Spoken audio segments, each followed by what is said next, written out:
Morning. How you guys doing? Well, Packers fans, the vibes around 1265 Lombardi. Not great. Not great. Less than 24 hours after Matt LaFleur indicated publicly that he'll be keeping embattled defensive coordinator Joe Barry. We've got a very interesting tweet from Devondre Campbell this morning showing people some inner workings, if you will. Not going out of my way anymore, and I'm not playing through injuries anymore because when shit goes wrong, they always use it against you. I'm treating everyone accordingly and giving them the same energy they've given me. Focus on yourself and your mental, 59. You owe it to yourself. I mean, that's not positive. Now, before everyone jumps to a million different conclusions, it will be fascinating to see how this is handled, obviously internally, though we won't be privy to that, but especially publicly. You have to think Matt LaFleur will be asked about this tomorrow. He has about 24 hours to get his ducks in a row at how he wants to respond to this publicly because there is no public availability today. But Campbell is coming off a couple of rough performances, and it's interesting to hear him talk about playing through injury after a game where he played extremely poorly after not being listed on the injury report. That's right. He was listed with a neck injury heading into the Giants game. He was a full participant the Saturday before their Monday night contest. And then last week, though there were plenty of guys on the injury report, Devondre wasn't listed at all. So maybe this is an allusion to something earlier in the year, but sure feels like a reaction to something that happened against the Buccaneers. All that is a feeling. Like, it's nothing concrete, obviously. But it feels like the beginning of the end for Campbell in Green Bay. Internet cap guru Ken Ingalls had a good breakdown here of Devondre's cap situation and contract. Devondre Campbell's contract with the Packers is for $16.25 million in 2022 and $5.25 million in 2023. He is due another $10.75 million cash in 2024. I have a feeling he won't be around to earn it.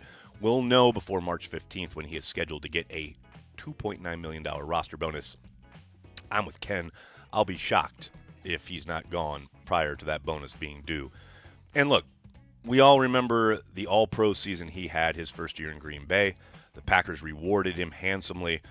Things never really got back to that level on the field. He has been dealing with a number of injuries since that time. I know he didn't exactly hit the ground running after signing that deal, but he did look to be kind of rounding into shape. Remember the pick six in Washington prior to suffering a couple of different injuries that seemed to have really robbed him of some of the explosiveness, the athleticism that basically got him paid, right? And look, I don't think this is a huge travesty. I don't think it's a big deal. Actually, going forward, aging player, Father Time's catching up. Yeah, you're probably going to bid adieu. And most of these contracts you see and you get sticker shock, but most NFL contracts are, okay, we'll be here for 2 years and then we'll see. And the Packers have seen, and they'll probably move on. The fallout from this, though, is going to be fascinating, like I said. Does this mean Matt LaFleur is losing the locker room? I don't know. I'm sure there'll be plenty of talk about that. We can't really ever know without hearing from people inside the building. But it does feel real bad around the defense right now. Everything about the energy as far as getting taken advantage of repeatedly in games and having no ability to adjust or counter anything that offenses are trying to do. You got to think that has probably eaten away at guys. And this is before we even talk about the fact that Jair Alexander has missed 6 straight games while not being placed on IR. Matt yesterday saying, it's mostly a miscalculation. But, man, that could mean a whole lot of different things. And I don't doubt for a moment that behind the scenes, things feel a little frayed. And whatever Matt does over the course of this final 3 weeks of the season, I have little doubt that some of the messaging is going to be, look, we need to rally together. Stop spilling stuff out into public like this.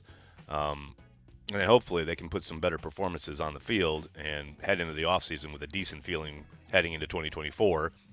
I do not doubt for a moment that will include a new defensive coordinator, and maybe that placates some of the unrest that seems to be bubbling out here. But fascinating to watch this play out over the course of this week, because here's the other thing. If they take the field on Sunday against the Panthers and wipe the floor or the field with them, a lot of this is going to be forgotten, or at least kind of brushed aside. But they lose to the Panthers, all this gets magnified. Big game on Christmas Eve day. I hope you'll join us on the watch party here on Cheesehead TV, and then tell your friends and tell your family. Cheesehead TV, we are devoted to Green Bay Packers fans worldwide.